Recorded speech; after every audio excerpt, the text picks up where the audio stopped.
What up, everybody? Welcome back to another episode of the ReThink Everything Podcast. And I'm excited for this episode because I'm with a buddy of mine that I have known for a while.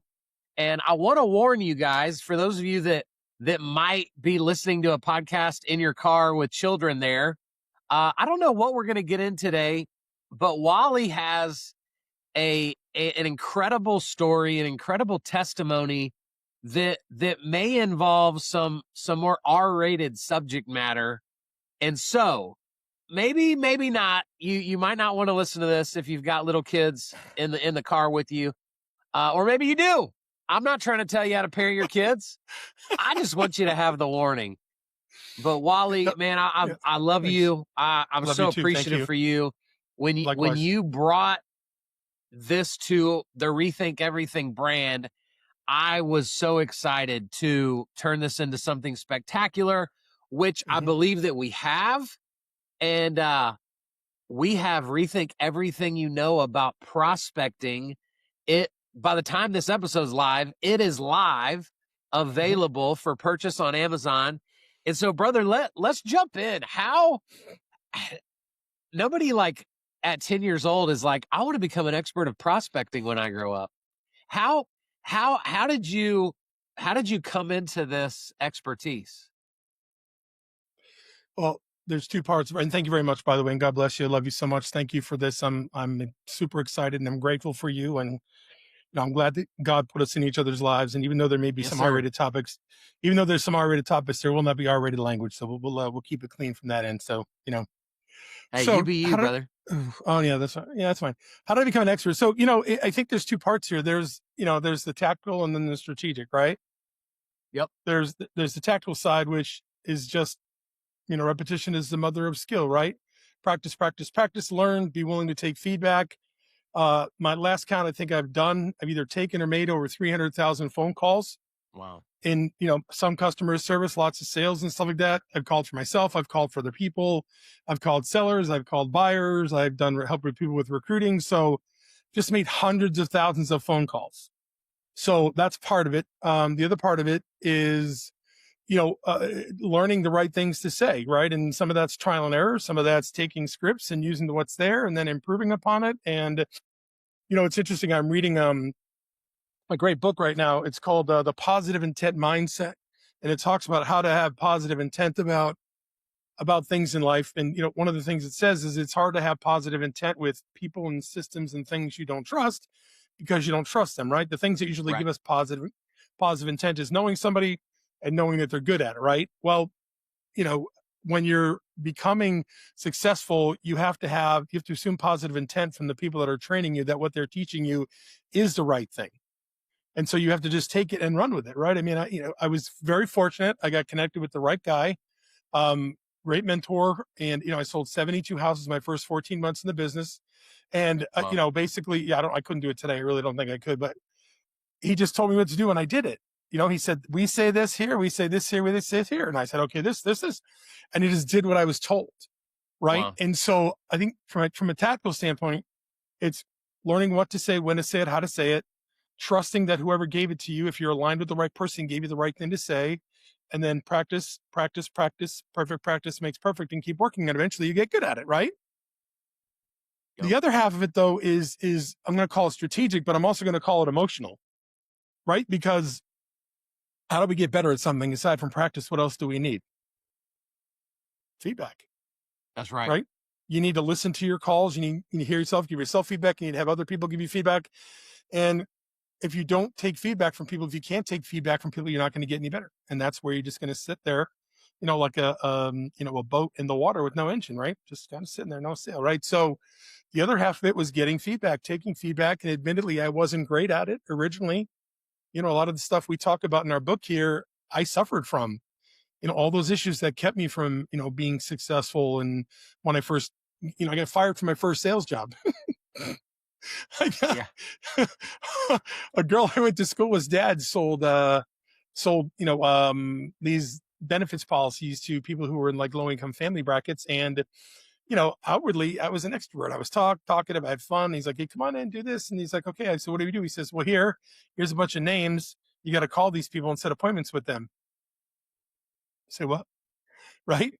Like, ding, and we go to lunch every day. And, I made one sale in about a month, and he's like, we got to let you go. Okay. I call reluctance. I didn't even know. Right. But I suffered from all the things that keep people from being successful and being good at prospecting. And that's, the procrastination, the perfectionism, the need for approval, the need for acceptance. And so part of what's helped me get really good at that is learning how to get to the point where I don't need approval. I don't need acceptance. I understand that mistakes are going to happen, right? Interestingly enough, 59% of all salespeople in every industry have a very strong need to be liked and approved of, which means they avoid rejection like the plague. Yep, I do. And that's, and I did. Yeah. And I did. And it's interesting because usually when we're rejected, it has nothing to do with us. Right. Right. It's my theory of Brussels sprouts, if I may share. Please. Yes. Do you like Brussels sprouts? If they're prepared well, yes. Okay. So what code for cover them in anything you can so I don't taste the Brussels sprout? No, I like a solid roasted Brussels sprout, that's got a little burn around the edges. I don't necessarily need a ton of like balsamic glaze and stuff. All right. Well, you're officially dead to me now. Thank you. It's been nice knowing you. Brussels sprouts are the worst vegetable ever.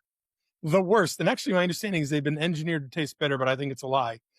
I just hate them, right? But look, you love them and I hate them, okay? Now, look, it's the same Brussels sprout, right? We take a Brussels sprout, you look at it and go, yum. I look at it and go, ugh.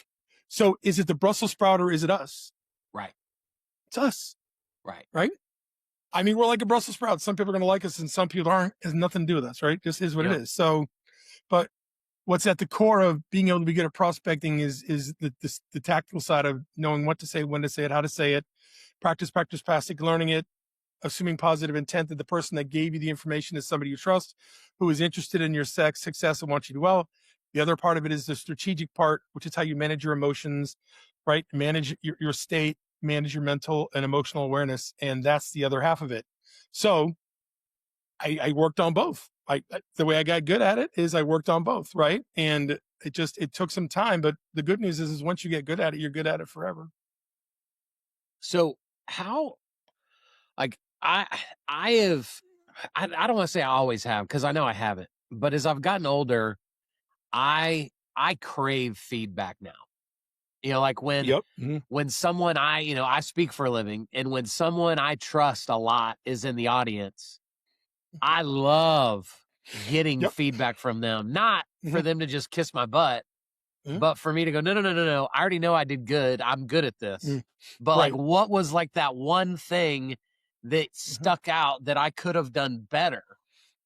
I crave that now, but I wasn't always like that. And I think most people do not crave feedback at all. Nope, so how have you seen people become more willing to receive feedback over time? Well, I think like everything in life, you have to accept that there's a problem. You've got to realize there's a problem, right? Like you have to know that you have to realize, you have to accept that, you have to acknowledge that there is a problem. There's a challenge, right? And then you've got to say, okay, that's a problem. And that's getting in the way of me achieving what I want, becoming the person that I want, having the relationship that I want, having the business that I want. So you got to get to the point where you're like saying, okay, there's a problem, right? And then you've got to find out what that problem is. And you just have to start working on who you are as a person, who you feel you are as a person. You would not believe, maybe you would. I mean, people would not believe how freeing it is to get to the point where it's okay with what anybody says about you. That your self-esteem, your belief in yourself, your self-esteem, your self-worth is at a point where you don't care what other people say. That is the most freeing thing ever. And as soon as you stop caring about what other people think, you'll start caring what other people think in the right way. Yeah. Does that make sense? Yeah. Right. As soon as I stop caring what you think about me, now I'm interested in what you think about me and how I can be better. Does that make sense? You see the distinction there? Right. Yep. People are, and it's so funny, but people are like, oh my God, I'm worried what they're thinking about you. Well, they're not thinking about you. So, right. But once you see, and you even said, I know I'm great at what I do. Right. Like I'm great at what I do. So I don't, I already know that I'm great at what I do, but I want to get better. And the only way I'm going to get better is to take feedback from people. Yeah. Right. Absolutely. And when you get right? When you get to the point where your self-awareness, your self-worth, your self-esteem, your trust in yourself is strong enough, then you're going to go ahead and take feedback from people and realize that it's not personal, it's constructive, right? Yeah. Now, here's the thing. There's a difference between criticism and feedback. I don't even use the word criticism if I can help it. I always call it feedback, right? Because inherent in the word criticism is criticize, which means to say something negative about somebody, right? Yep. And my negative thoughts about you are my personal opinion. They're not true. Right. They're just my opinion. It's not true, right? So, I mean, whatever we believe to be true for us is true, but doesn't mean it's true, right? So I don't ever try to criticize somebody. You know what I'm saying? I'm like, I'll give you the feedback, you know? Now, is the feedback always positive? No, but it's not a criticism. It's not looking to hurt. It's not looking to be mean. You know, that's why I don't like the term brutally honest. I don't think I need to hurt you to be honest with you. I think I just need to be completely and totally honest with you and tell you what you need to hear in as fair a way as I possibly can. Make sense? Yeah. Yeah. It 100% does. And slight distinction. Well, what I find interesting is, you know, I have my middle child is 11, and middle child, and I know you have 4, right? So you've been in the game a lot longer than me. Mm-hmm. But my 11-year-old loves to say to me, "Dad, why are you always so critical of me?" Oh. And I have to tell her, so sis, I'm not being critical. I'm giving you feedback.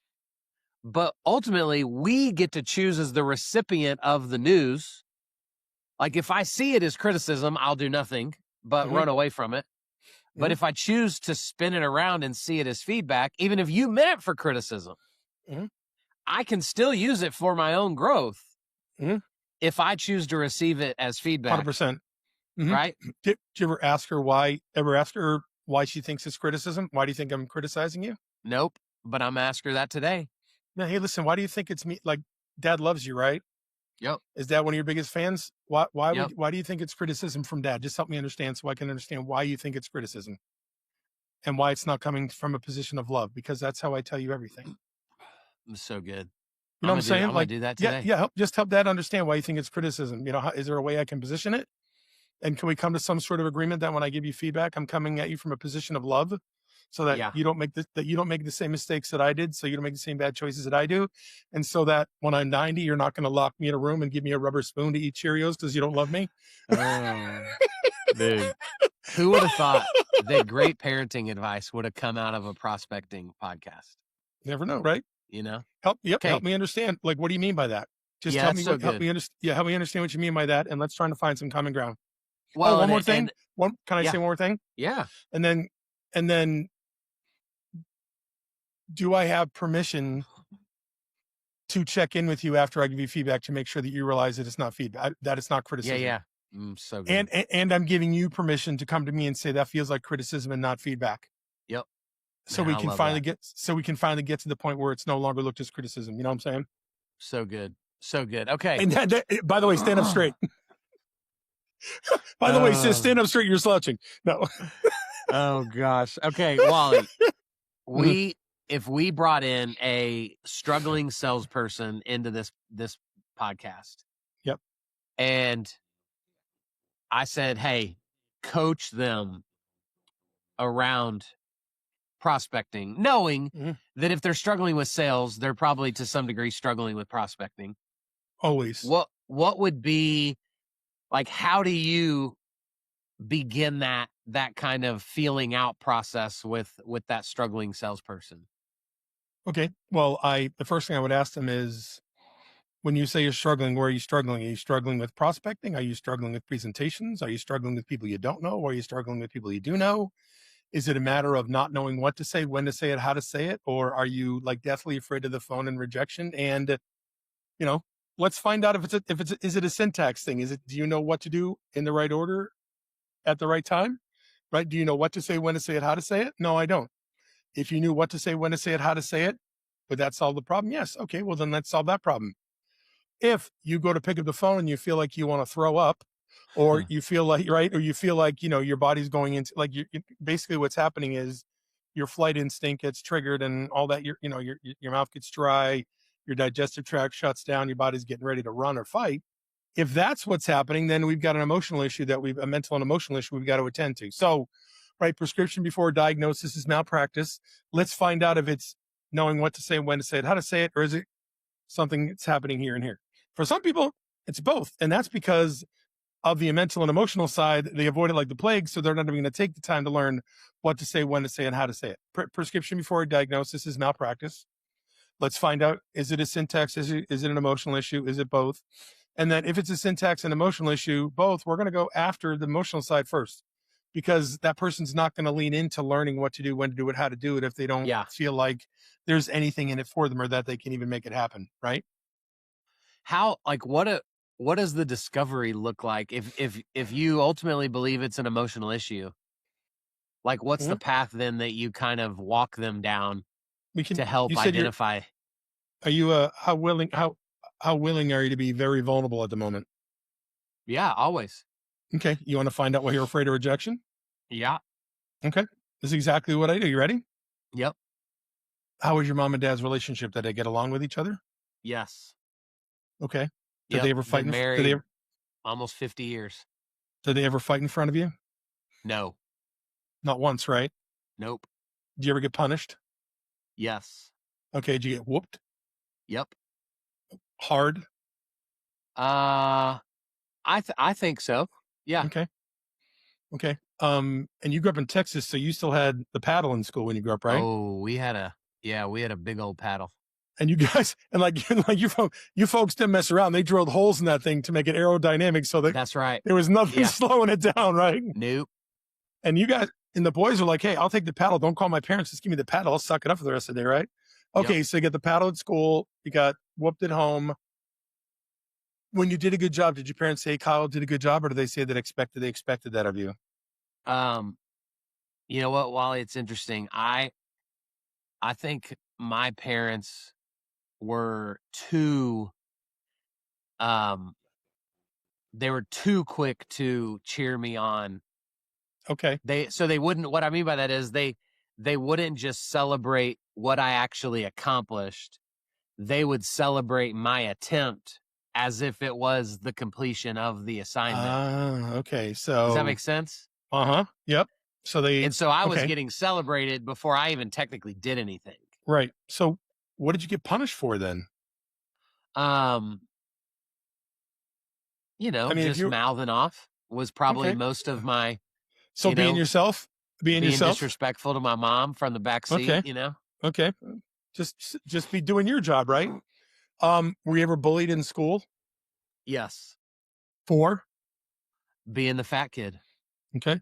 I know that very well. Yeah. You don't have to tell me you were ever sexually, emotionally, or physically abused? No. Okay. And anybody an alcoholic in your family, mom or dad or anything? Nope. And okay, ready? Yep. When your parents never fight in front of each other, they don't teach you how to deal with conflict or confrontation very well, do they? Absolutely not. Right? You never learned how to resolve issues, right? So mom and dad had an issue, they took it outside. Then, right, as far as you were concerned, you lived with the Beavers, right? June and Ward. Yeah. Okay, right? And so, number one. Number two, when you get cheered on for every success you have, who wants to fail and do a bad job when all I have to do is do something and get a pat on the back, right? Right. Right. And what happens when you don't get a pat on the back? When you screw up? Oh, it was absolutely deflating. Shit, I'm going to avoid that like the plague. I lied. We are in R-rated language. I apologize. Right? So making mistakes was no bueno. Yeah. Right? So things were so good when I did well that if I made a mistake or if I didn't show up, all right, I'm avoiding that like the plague. Yeah. Whoopings are whoopings, and I get it, but they can impact our self-esteem. Right? Yeah. And clearly, being overweight as a child, part of that is a self-esteem issue for whatever. Yeah. And so, being overweight and getting bullied hurts your self-esteem too, and your self-worth and what you believe about yourself. Yep. So, okay. So here's the thing. Right. So now you're not going to go put yourself in a situation where you could get rejected, because rejection is deflating. As you learned, we're going to avoid confrontation and conflict like the plague because we never learned how to do it. And that's not mom and dad did it. And then When we feel pain, we're going to go eat and we're going to make that pain go away. So we're never going to really learn how to go ahead and face that, right? Yeah. Great. So that's how we do it. And it's spot on.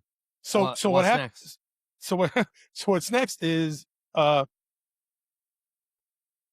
we say, okay, let's get clear what emotions come up because there's a trigger, right? T. Harv Eker calls it TFAR, thoughts, feelings, actions, results. There's a trigger that happens. Most of the time we never feel it. And then there's a feeling that comes up, but we get really good at avoiding that feeling, right? We go into avoidance mode, right? Procrastination, perfectionism, alcohol, cigarettes, food, sex, pornography, drugs, name something, right? Yep. Look at that pile of clothes. Look at all that administrative work I have to do. And then what happens is we take an action. That action is usually avoidance. And then we get a result and that result sucks. So now that's why I don't make calls. I avoid, right? So what happens is every emotion that we have has a physiological response that comes along with it, right? Right. We've got a nervous system. That nervous system is tied into who we are. And every emotion we have has some sort of physiological response. But we've gotten so conditioned, or our brain has conditioned us so well since a very young age. And we'll just take a step back here for a second. Like if I talk with you and I say, Kyle, here's how you don't let rejection impact you. And I started working on it with you and I taught you how to do it. I could show you how to not let it bother you. If it was from day one, you never had any rejection, you started today, I could show you, you're an adult, you'd figure it out and you'd follow, right? But when you're 4 years old and you got praise nine times out of 10, and then the 10th time you didn't get praise, and nobody said, hey, Kyle, don't worry about it. It's just feedback. Mom and dad still love you. They still appreciate you. You're still a good kid. Yeah. Don't worry about it. Then you could do it. But when you're 4, we can't do that. So what happens is your brain says, I got to protect Kyle. I got to protect Kyle. I got to protect Kyle. So I'm going to jump in. And even though he's not dying, even though this isn't a physical threat, I'm going to step in. So it starts protecting you from things it doesn't need to protect you from. Wow. Right. And so now you're in your 40s and your brain spent the last 35 years of your life, maybe 40 years of your life, saying, okay, when scary things come up, we're going to step in and we're going to help Kyle avoid those things so he doesn't get hurt. And here's the thing. You're 46, you said, right? 43. Like I said, you're 43. Old enough. 43, no such thing. 43-year-old Kyle's brain still thinks it's 1980, whatever. Right. And so it still thinks it's 1980, whatever. And whatever the fear is back then, it feels like it's the same fear today. So what we have to do is we've got to go and identify. Yes. Thank you. And so here's the thing. You've got to identify what that feeling is, what that trigger is. And the way to do it is to spend some time going back and revisiting those feelings and those experiences. Right. So what I would tell people to do is I say, go get a note card and just write down, what is it that's causing me to feel rejection? What is it that's causing me to have call reluctance? Right. So what is it that's causing me to feel rejection? Right. You keep 2 note cards, one next to your bed, keep one with you. I say next to your bed because at night your brain's figuring stuff out. You'll probably wake up in the middle of the night or at the end of the night, you'll wake up with something, what I dream about. Eventually you're going to have a list of experiences that come up. And then you associate whatever feelings are with those experiences. And the thing is when I go back and think about those experiences, the emotions actually start to come up. Right? Yeah. So now I have the emotions that come up. I can start tangling with them. So when I get triggered and that rejection comes, instead of going run, I start working on what we call some mindfulness. And I let the feelings come up and then I just let them pass. And I practice on focusing on the here and now, or some square breathing or some mindful meditation. And basically what I'm doing is by forcing my brain not to respond to that, I'm rewiring my brain through neuroplasticity and making it so my brain no longer responds to that. Wow. Right. And it takes some practice, but it works. Yeah. Right. I mean, we're going to dig. I don't even know if I told you this before we started, but we try to keep these to 20 minutes. Uh-oh. And we're already done. 5 minutes over because Are we done? I asked you to go deep. And so we're going to pick this back up because we have another episode that we're recording in a few days with Chris Heller, who wrote the foreword to your book. And so guys, if you thought prospecting was just this simple thing that you either call or you don't, no. It's way deeper than that. You're way more screwed up than that. How do we know that? Because so are we, right? No one gets a pass on being jacked up, whether you had parents trying to do it the right way, but they screwed you up anyway, or you just had parents that screwed you up on purpose because they were crappy people. We've all got crap we got to work through. That's the only truth at the end of the day. And so we're going to be coming back with a part 2 of this. Go get Rethink Everything You Know About Prospecting. It's on Amazon. This is our 15th book in the Rethink Everything series. And this could be the book that would change your life. Wally, how do people find you if they want to connect? They can email me, Wally, at $1 Million Producer OS, $1 Million Producer OS, or my cell phone number is 214-334-1356, 214-334-1356, and everything is at Wally Bressler everywhere, Facebook, and Instagram. There it is. The guy that loves the phone just gives his cell phone out on a podcast that anyone in the world could have. So, yes, brother, appreciate you, man. Thanks for being on. Man. Thank you. We'll see you on the next one, everybody. Be good, everybody.